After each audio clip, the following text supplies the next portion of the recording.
Hope Shifa nakawombe owa program weewuunyisa omwagalwawo eyavaayo okutambuliranga ku mazima n'okukugusizanga ensonga. Kale nno tumugoberere tetugenda kwejjusa. Naye zo surprise ataka tazileta hatataka ondinanze hokoza birungi kyenda sorry aibine birungi renda kulukumi kuwadde renda olobulabo bwakumukumu bwoto nabo surprise. Hello mkwano. Wanji mama. Kati wangambe second Starbucks. Bunga nava side ze Kampala. Kati kusizene eriko bunga ku soya oba soya Starbucks soya. Eyo ku soya. Owise kukidde ebuziga.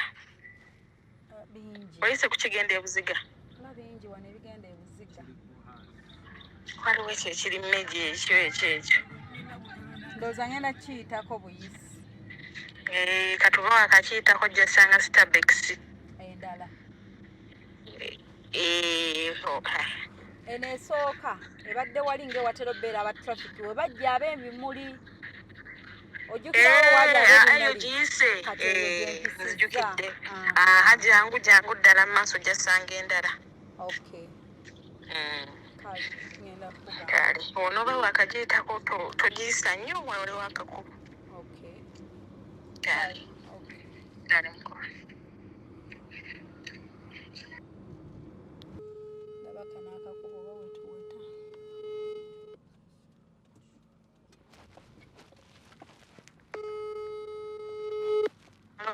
Kati mukwana akakubo wempetera kaliko ki kubanga njirabye Starbucks. Nti Starbucks njirabye. Kati manya ntya ekiri kakubo wempetera. Waliwo ku salooni awo simanyi biki ba and what. Gwe hatubuuza otuuka ku Starbucks olowooza ekidda ku Stokes. That road. Bataddeko ebifaananyi by'emmere. Yes. Waliwo akakubo akambuka. Kati wonookwata. Salooni y'abaana b'Ethiopia I think so. Waliwo awo ekijja eno munda. Nengera Bunga Sports Center. Thank you. Yeah, that's it. Kati jangu waliwo ekikuba awo kiyita Nduru Close. What is it? Uba wakayita wali Bunga Sports Center. Ekikuba waliwo ekirala ekijja ekikyama nnyo. That should be on your what? Let me see. You're coming from up. Should be on your left. Koze chama wagambye kuliko Stokes Road. Yeah, kiri munda kujayise ekyo kyenkugamba ekiri on your left nga wakayisa wali Bunga Sports Center. Jana kusanga wali found waliwo akakuba kalala kuliko found school, the found school. Kati ekirala kiriko awo noyisa wali found school ojja kulaba kuliko Stokes Road. Stokes Road wennyini. This is Nduru Rise. So you can turn on that Nduru Rise. Okay. Ne kano kada font school kasanze Okasanze. Kale kati akojja kulengera wali Stokes Road era oba akakyama awo.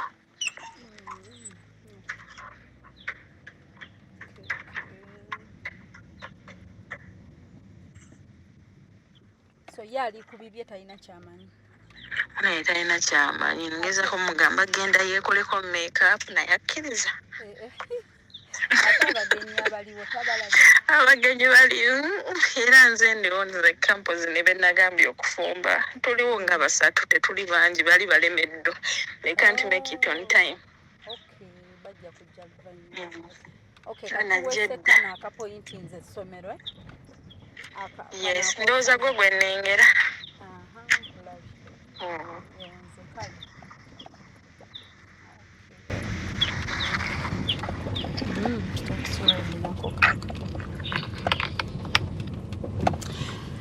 Okay. Okay, mikwano mutwewuliriddeko tuzze kukola surprise mubeerenga bwe mutyo nga mukyala Olivia omukyala gwe tuli mukwogera naye ayitibwa Olivia bwe tukuba kuteeka mu lukwe weekwekeko bw'otyo nga bw'olabye weyeekwese ebweru nga yogera ku simu naye nga gwe twetedde surprise omwagalwa waffe olunaku olwaleero hero waffe Doreen Nsubuga. Okay.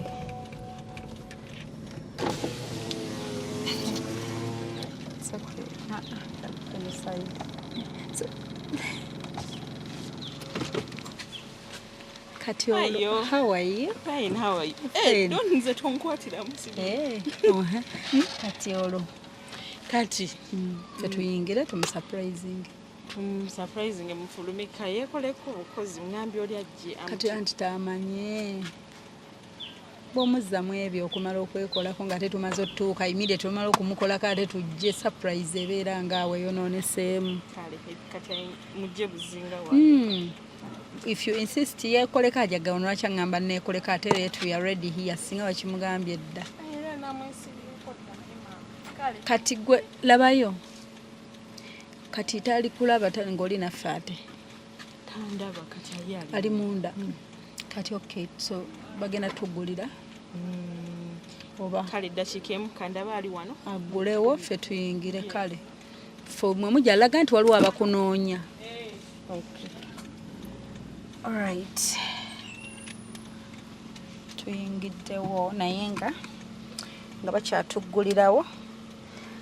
Programu yaffe eteekeddwamu ssente aba Africa Decent Ontario abasinziira awo mu Canada ye mukwano balitugulira.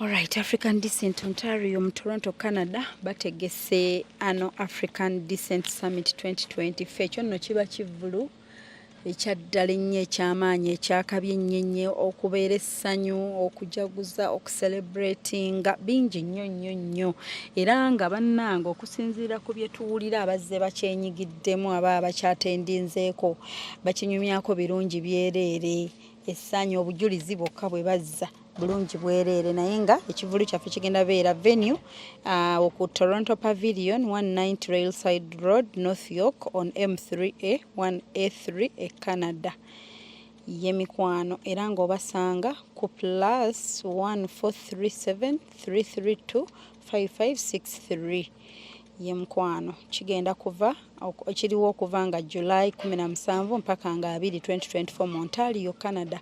Please nyongero bajjukize nti ate tulinawo early tickets mwabagenda okukeera abatandise mangu okukola kyokusalawo nga bukyali tickets zigenda kubeera ku $5 oba ziri already ziri ku $5 ordinary VIP $10. Okay.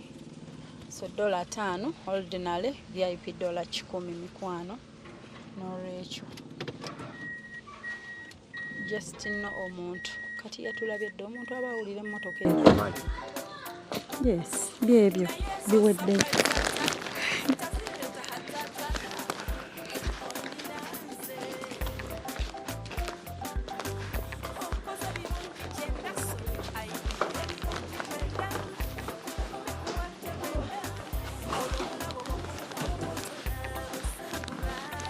Mwami wonna yangambye alina flight alinze kwogera ku ssimu agenda alina gy'alaga.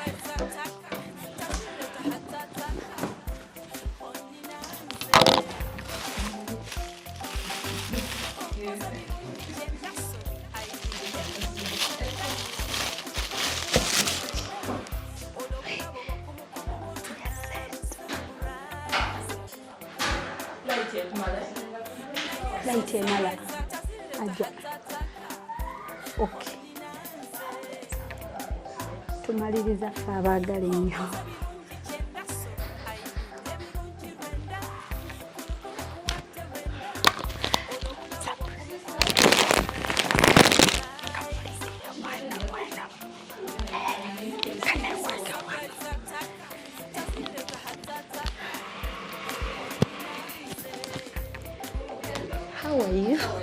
Right now, are you?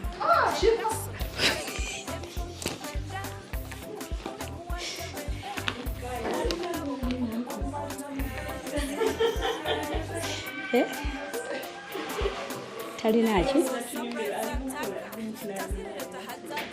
Mbadde nno neekwese wano nga gyabwavaayo.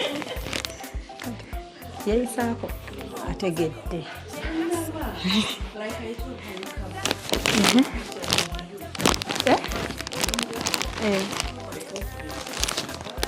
Ng'omuntu.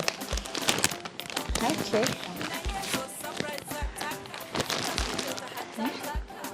Wali ogamba neekweke.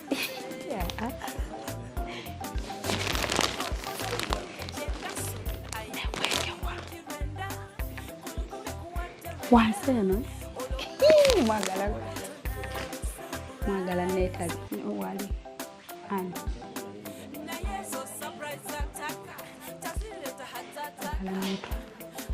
mwagala neetali nti mwagala neetali mu nju y'abandi nzira eno nzira eri nga ninga nnyinimu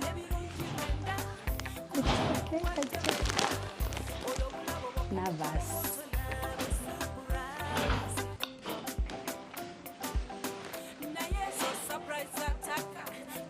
kali ak'okuba navas tekaggwamu.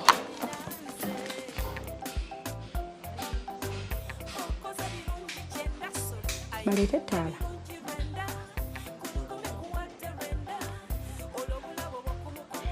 Wano mu nnyumba y'abandi. This is surprise. Wajja atuule wali okay. Tuli mu ddiiro ly'abandi. Happy birthday my love.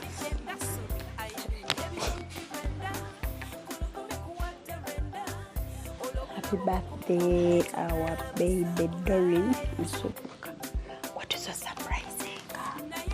Omwami wali mu America. Omwami ali mu America eyatutumye.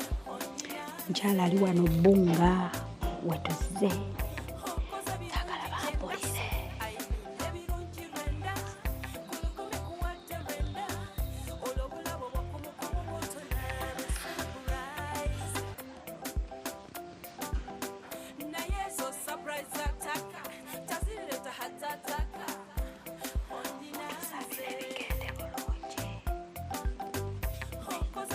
Mutusabire bigende bulungi.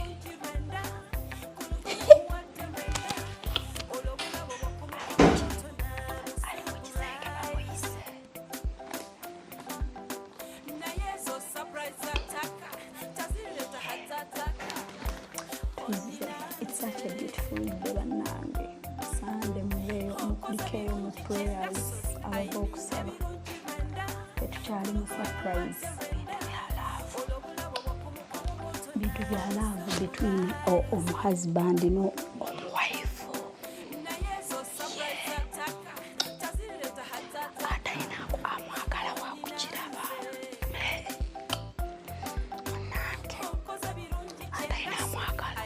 I'm so sorry for you. But you are not alone. Don't worry, you will get soon. You will get. And your man will send Hope Shifa to surprise you. And your man or your wife will send Hope Shifa to give you a very romantic, beautiful, amazing surprise.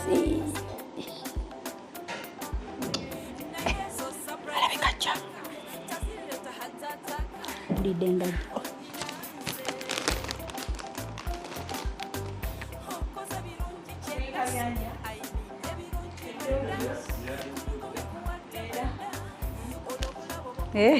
Ogize nno ku luggi netekanga naye olaba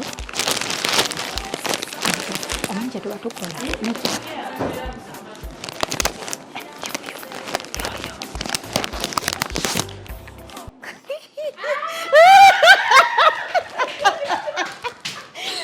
tugenda kugoba paka mu kisenge.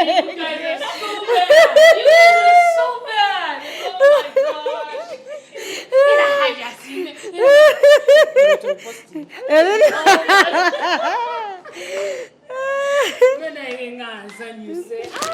birthday. Thank you. Olivia muimbire happy birthday Doreen. Happy birthday to you.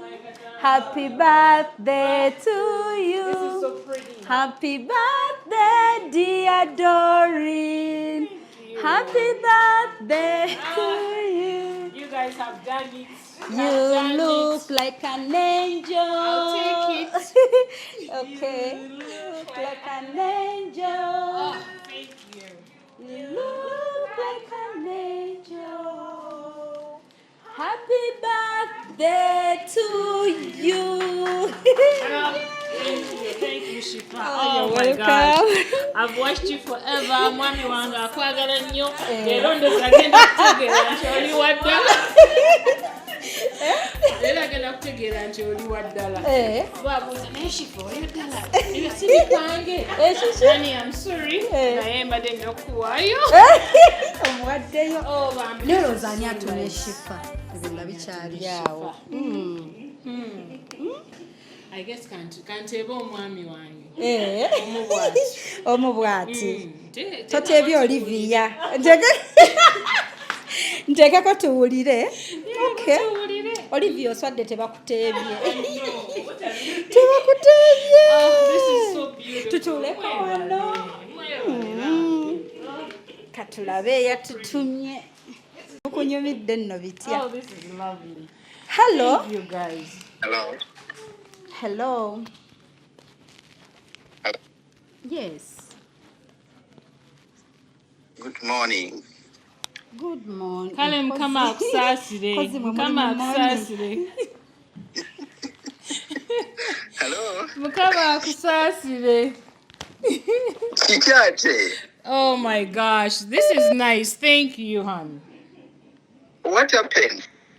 I don't know what happened. Sinaba kutegeera. Okay. Oli wanga tetukulaba. I don't know where are you. Tetukulaba. I can see the cake. Atolabye cake. Just also love and introduce a camera.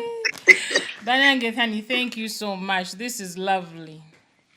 It's not me. It's Shifa. Ntebye omuntu omu era gwe bakubidde. Kakati if it's not you, kakati katunoonye omulala. Ani gw'otebye? Wanje? Ani gw'otebye? Ntebye omwami wange omu bw'ati. Okay. Mubuuze erinnya. Amubuuza erinnya? Omwega mubuuze erinnya omwami wo erinnya yaani? Oh. Atyaga omwami wo omubwati kati muno okyayinza okugamba erinnya yaani?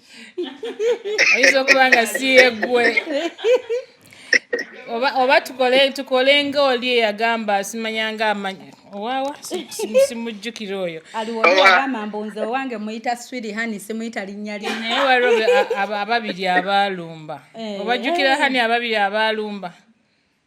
Right. Yeah, katukole I know, I remember it. Ababiri abaalumba. Yes. Balumba omwami. Balaba ateebakaani ku bombi. Naye Hani, thank you so much. Omwami wange omu bw'ati Samwiri. Very happy birthday. Thank you, my love. I know. Thank you. This one has been kind of different. I think, if I'm not mistaken, there was your birthday, so saying tetuli fenna. That's true. But either way, I mean, I want this day to be really a special day to you. You already made it. I mean, you've really been very special. Simana chenyinza kugamba naye you've been actually a blessing in my life. Thank and you. Wow. Sure, olunaku luno lubeere special. Thank you. The way you are. Yeah.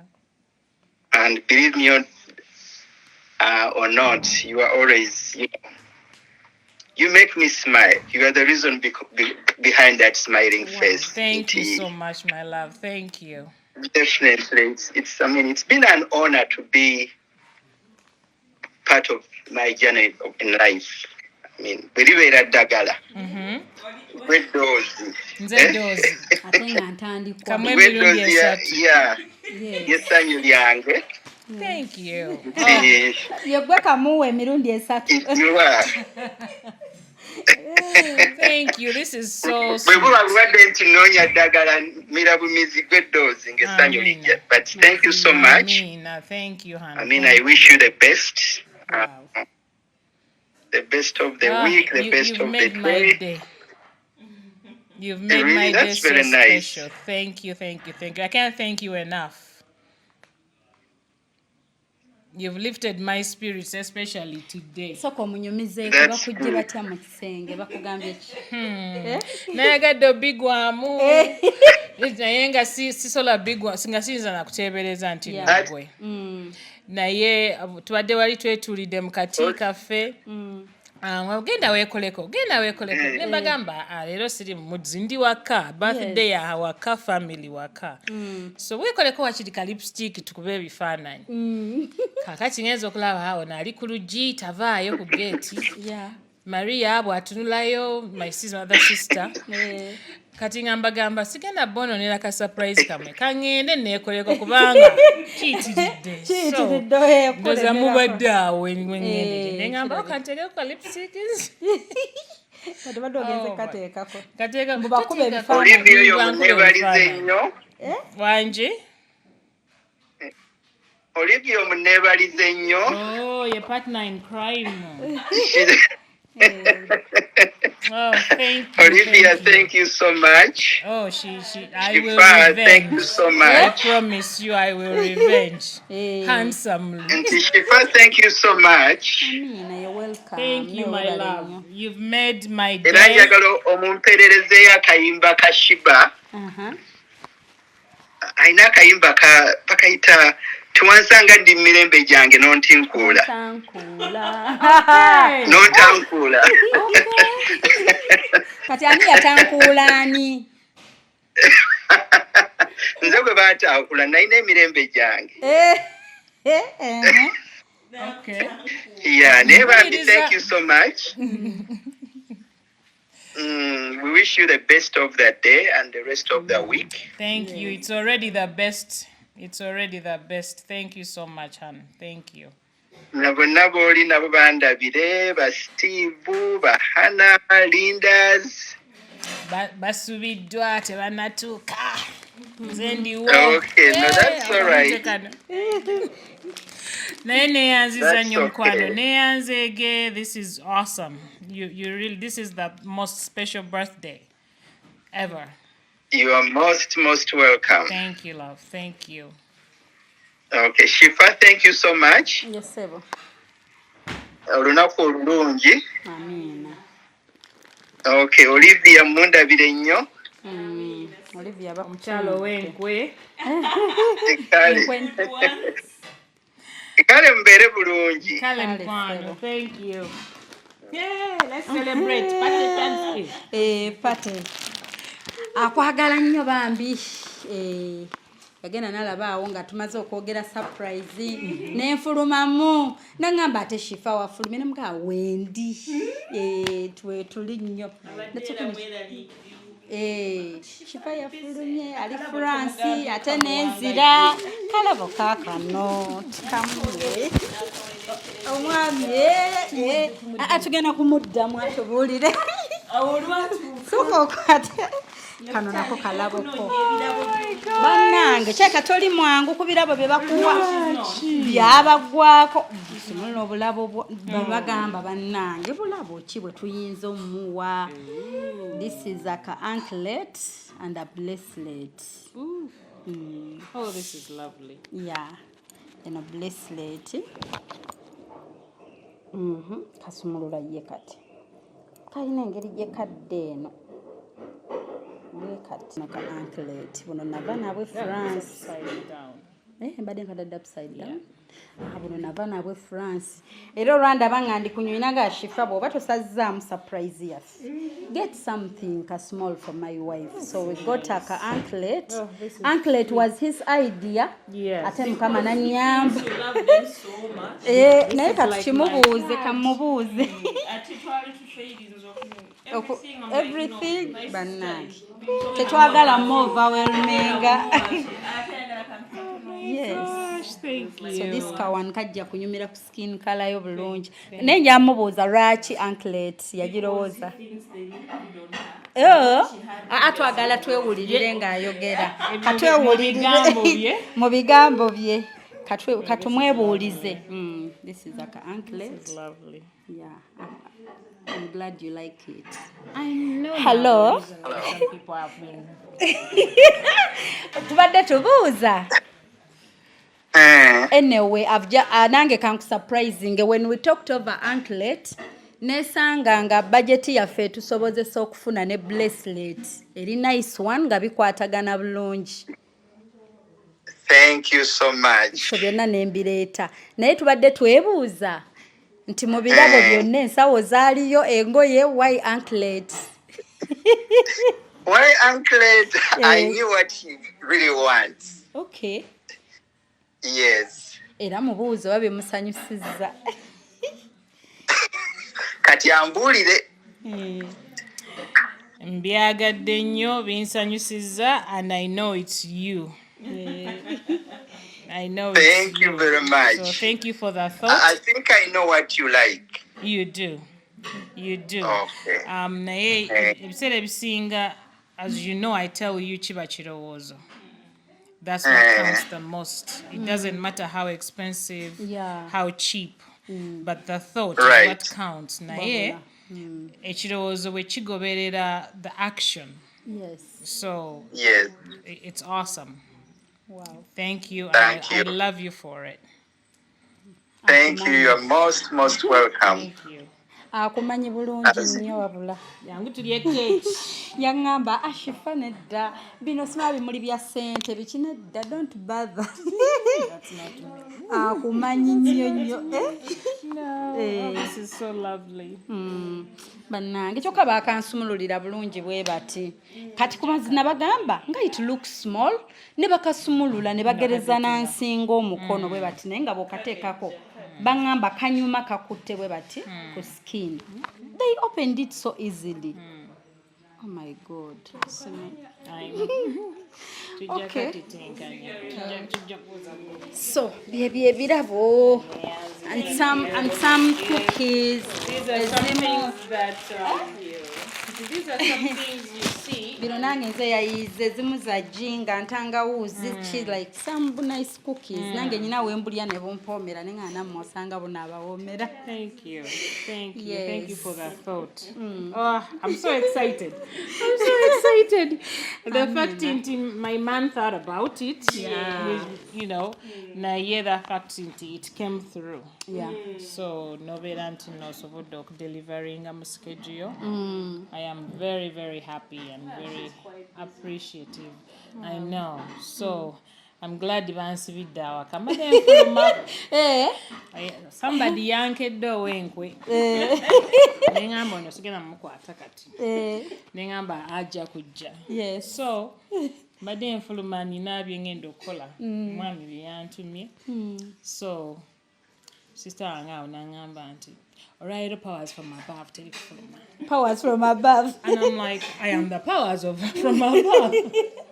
Lwaki nga lwaki konze jangu obinyonyole bulungi. Nagamba sina kyenjogerako powers from above. Natandika okukulaba nti waliwo ekikufumba wano. Yeah. Waliwo ekifumba, but you know, it's a lovely surprise. Lovely surprise. I'm so happy. Okay. Kati nawe muweeyo birthday wishes. Akwagala nnyo nno. I understand and I know. Okay. She has a big heart. Wow. Very big heart. Kati oyo wedde owenko omulala ali. Wabula mukinkoze. Mukinkoze. Bigambo ki ebyo by'ogamba omwami wo? Ebigambo byengamba omwami wange. First of all, neebaza Mukama nti yatusinkanya. Yes. N'okuba nti nno twetegeera. Ebiseera ebisinga omuntu alyanaga omuntu mufunire ki oba omuntu kiki naye the fact nti antegeera nange mutegeera. So the rest of it tubiggalira ebweru ebeera noise. Yeah. And you know, he's patient, he's loving, he's always smiling.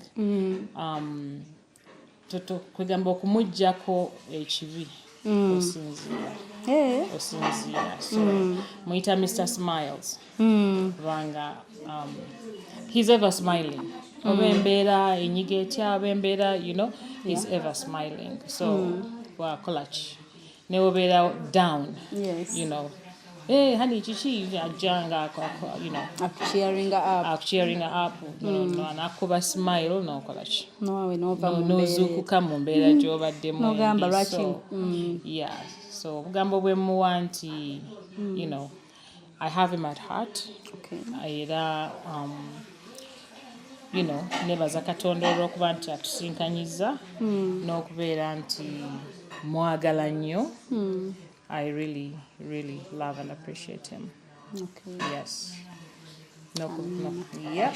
That's nice. Yeah. Goyinza mwagaliza kayimba kyeyakwagaliza kalimbu wansanga mirembe jange nontankula namtankula. It's nice okutankula omuntu. Yes, in a good way. Wamutankula in a good way. Exactly. Na yenze muweereza ka spice nti tali regular. Yadolina bangi bolabeeyo siri regular. Yadolina bakufaseeyo siri regular. Ako kemuwa. Okay, wali abamwefasa. Nebabeerayo siri worried. I know. No, I'm content. Chebaita trust. I'm content, more trusting, and I'm confident enough to know that I'm enough. So sina reason. So naye tebabulayo. I know. Neyewala because buli omu ekirungi aba akyagala. Exactly. Neyewala kutaka akeera ku machange eri agamba omuntu oyo shegera. So no. Okay. I am not. All right. Nesanze nnyo nga surprises singa zenkola. Nyenza okunoonyereza. Kati omwami wantumye in a good way. Tantumye mbo shifa mukemekereze abe katanyinaze tachinamu. Naye abantu bano bagenze ba misinterpreting show ya for bane bagikyusa. Kati nawesanga nga most of the biggest percentage y'abantu benkolera naddala ba lovers. Nga tuze kusaidia ba lovers of course tukoleza ba mama bichana ba hero bonna abalala. Wesanga nga abasinga ba lovers abakutuma tebalina trust mu bantu baabwe.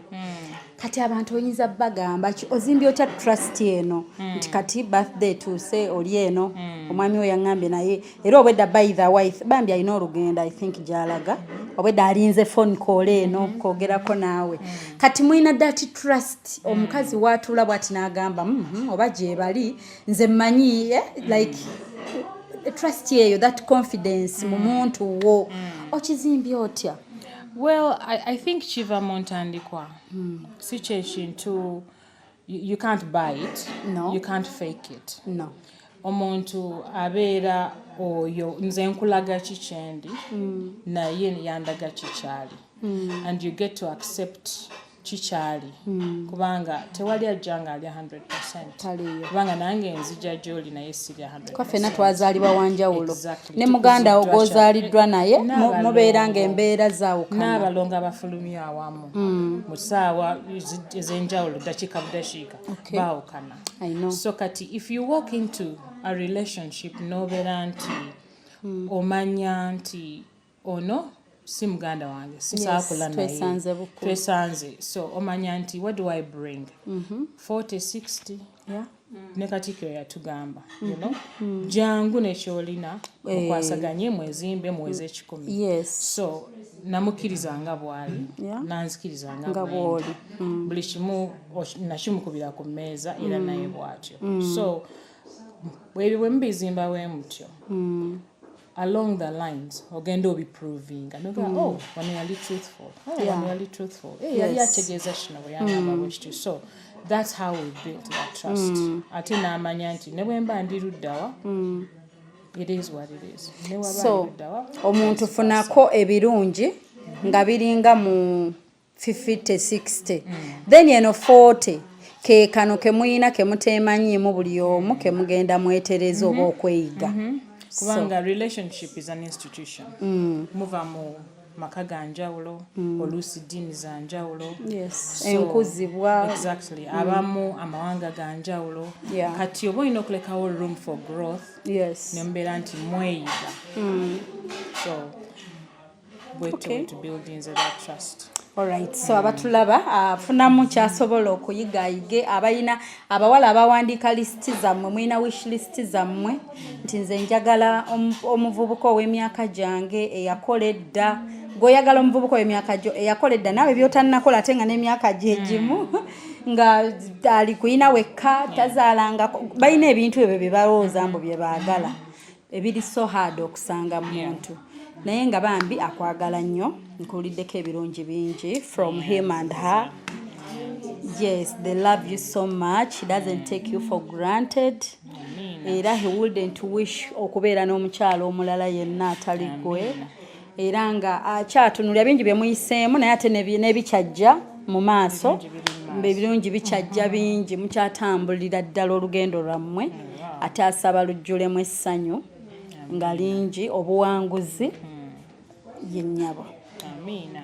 Twasalawo nti happiness is paramount. Oba tulina sente oba tetulina sente. Yes. Our key to our relationship is to be happy. So na buli muntu okwesitulirako omugugu gwa munne. Yeah. Alright. Olina b'otumirako? Ntumirako abaana baffe bonna gye bali. Naye baganda bange abamu bali wano abamu tebannaba kulabikako naye nentumira maama wange Damali Nakimera nentumira mikwano gyange mukyala Sentongo Deborah nkwebaza okubeerawo. Thank you for the birthday wishes. Mukwano gwange Faith ali Nsambyawo. Thank you for the pretty message. I didn't know this was coming. Tingenda kutekako nange ku TV.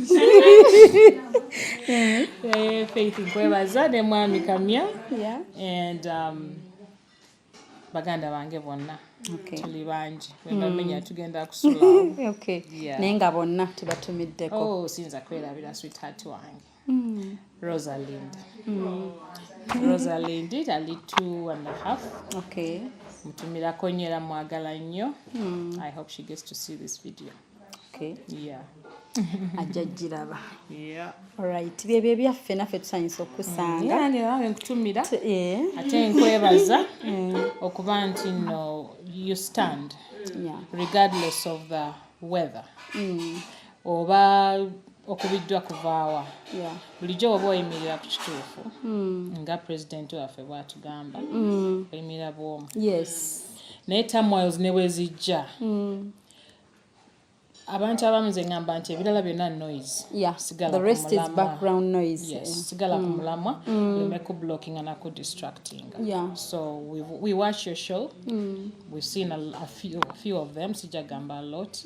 Naye era lumu nakwezako ka message ku Facebook nenkugamba nti stay focused. Tokola ki. Ku messenger. Don't roll in the mud with the pigs because they will enjoy it and you walk away dirty. Bwe yakampa nakakuba screenshot nenkassa ku status. Kubanga obeera no rolling n'ekintu ekyagala okuzanyira mu ttaka bw'ogenda kuvaawo ng'oddugadde naye ate nga kyo kinyumiddwa. So you know you steer clear n'osigala omulamwa. Njijukidde message eyo ku messenger nakakubirawo screenshot nenkateeka ku status. Oh, thank you so much. Teriyo muti guliko bibala. Teriyo muti mukalu gwe bakuba. Enkonyogo zigenda ku muti oguliko ebibala. So always know that. Wow. Yeah. This is so powerful. Okay. Thank you. I'm glad to finally meet you. Thank you. Message njijjukira. Small world. You know, I never thought this would ever come. Wow. No. So, kubanga omuntu ashinkoze yasinga okwagala privacy. I know. So, naye nga he means well. He means well. And I thank him and I thank you. Na mukyala wenkwe naye mwebaza. The good nkwe. The good nkwe, my sister Olivia, I thank you. And thank you for the big heart as well. As if we knew she would be putting on orange. Oshigera mukama yalina ebintu bye wabikola. So kati keeke eno tetugenda gisala kaerinda abajja mugisale tolaba yamujja gisala mu time yammwe nga mmwe nga bazze babajoyininze. Yeah. Okay, wetyo abatulaba ku channel yaffe Weewuunyisa omwagalwawo surprise your loved one. Ebigambo mbiwulidde ebirungi ate nze era mpiikinzeemu happiness yesinga byonna. Omuntu nga wooli oli musanyufu osanyukirawo.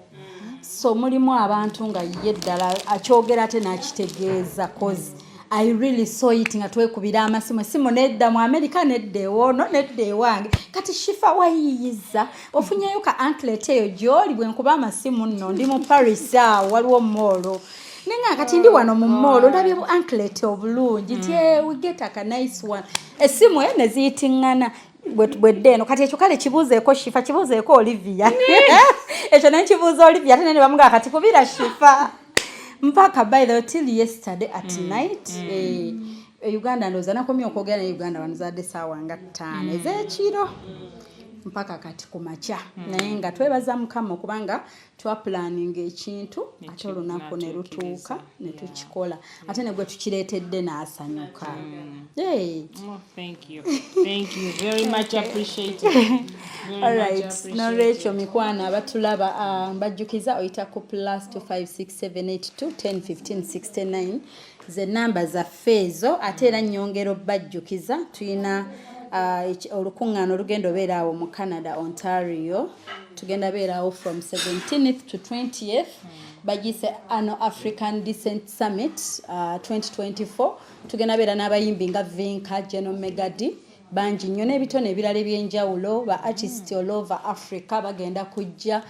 Hope Shifali nammwe weetuli tugenda beeraawo wennyini bannange ku nnaku ezo muzimyuse mutandike kati okubuukinga mugule tickets zammwe mugetinge ready bannange mwetegeke cause bituuse tugenda beera mu Toronto Pavilion awo tugenda okubeera Alebads tickets $5 ordinary $10 VIP Panayite mugamba nti saabagamba Annual African Decent Summit 2024 eya 2023 mwagiraba yanyuma nnyo Chosen Becky yabayimbira n'abayimbi abalala bangi nnyo baaliyo so this time ate kigenda kusukkawo nsanyuse nnyo kusanga bannange ate onzijukiza message eyo it meant a lot omanye okubanga oyina by'oyitamu n'ogwakka ebigambo ebyo ebirungi kyova olaba mbeera ngamba abantu nti gwe omuntu oba omuwe smile oba omuwe ne smile erina kyetegeeza ekigambo omuntu gosobola okugumya mu ngeri yonna kubanga oba okyagamba oba nempita mu kino ogwakka message nga kono gakati waliyo noono simulabangako simumanyi message ku messenger nagiraba nenjikuba screenshot mami wange naye nagiraba nagamba olaba byenkugamba otegedde kyategeeza so I know.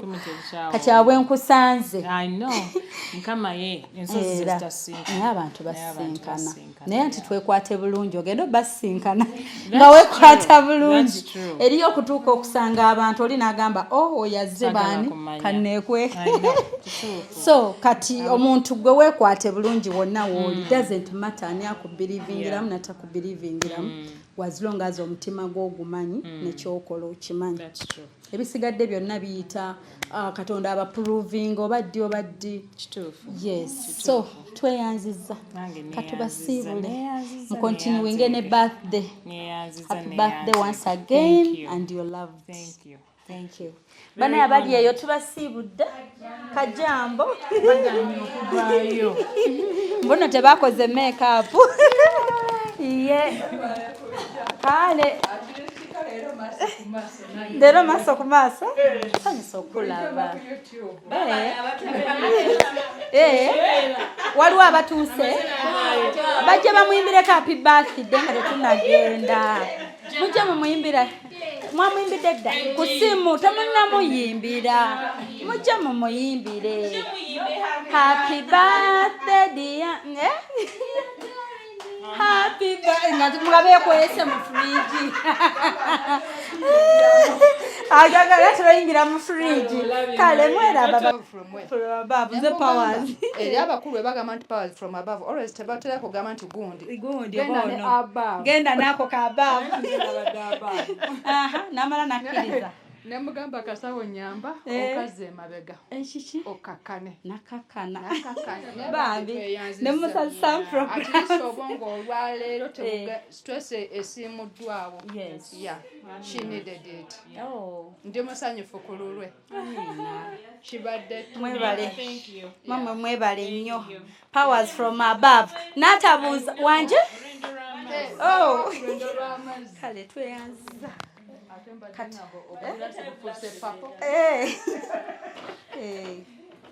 Powers from above. Kwega amazi mugyeko nnyinizo.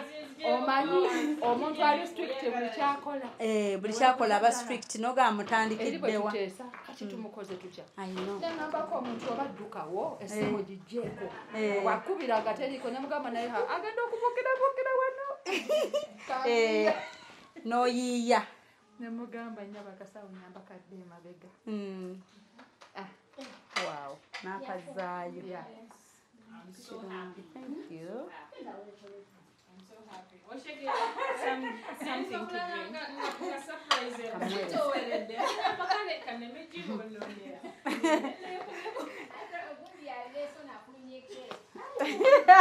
Afulumya gate. Mulimbi enti hajajja. Abadde atandise. Atunula ku gate. N'omanya nti waliyo ekijja.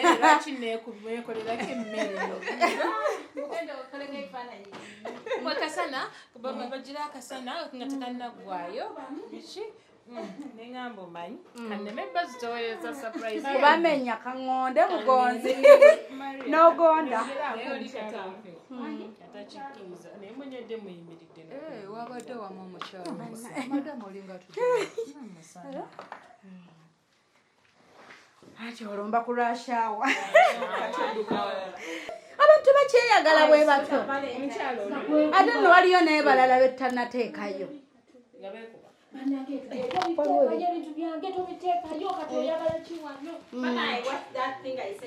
Bale abantu nga tebakyeyaga. Surprise nyaze nakoze Valentine zonna nga zonna tebikwatagana. Omwala gwe watwalira emmotoka n'atebamu omuntu. Bundi Rachel na Miro. Akana Miro. Bundi munyonyo. Oba munyonyi. Mwamusanganga ku dduuka nga wakolera. Omuyimbi. Rachel. wa Harrier Kawundo Harrier. Yali asikese.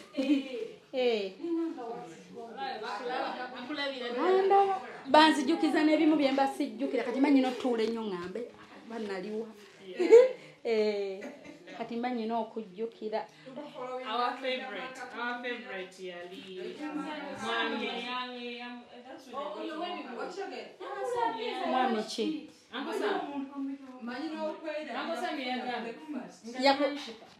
Munenze bafaani bange abasinga b'e Bulaaya abantu b'e Uganda tebamanyira. Mbu temulina data.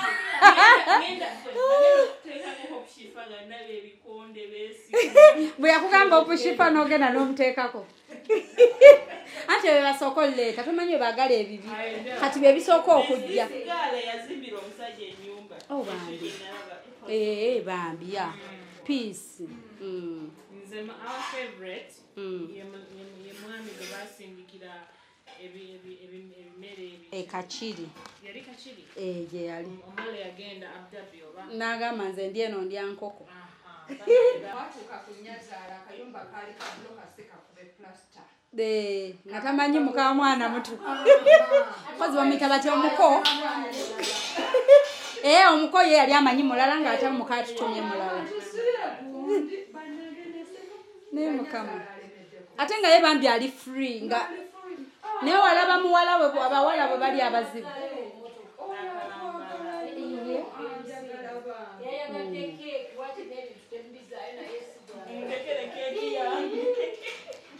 Agamba keeke ezze alwawo liyako keeke.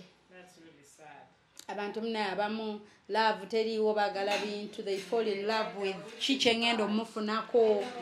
The heart omuntu omutima gwakozesa okupulaninga because ayise omwami Sam nga ddala ali ku pressure kati nga adyatuka nokuwa shifanga top communicating nga kimala you set kwanze ndi set kati jukira aliya exactly naye nayogerayo bukyali naawe oba nakugamba nti muneebonda banga travelinze tolowooza nti 18th siriiwo because even Valentine I have to be in Uganda hey anti omuntu muneewa abanga yakuwadde booking ataakulaba ku nnyonyi agamba shifaayiseemu kati but you communicate aliya bonna bemba nyinayo within bonna be nalina aba Valentine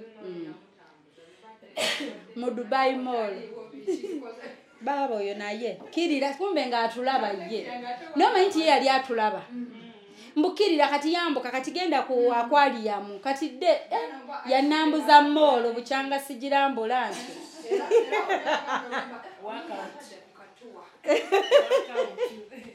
yanambuza Dubai Mall bambi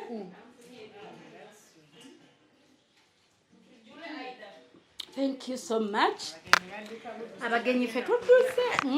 Tuduka tuyinawo client. Oyo yabadde mwana muwala Hope Shifa Nakawombe mu program weewuunyisa omwagalwawo tunywerere ku ye tetugenda kwejjusa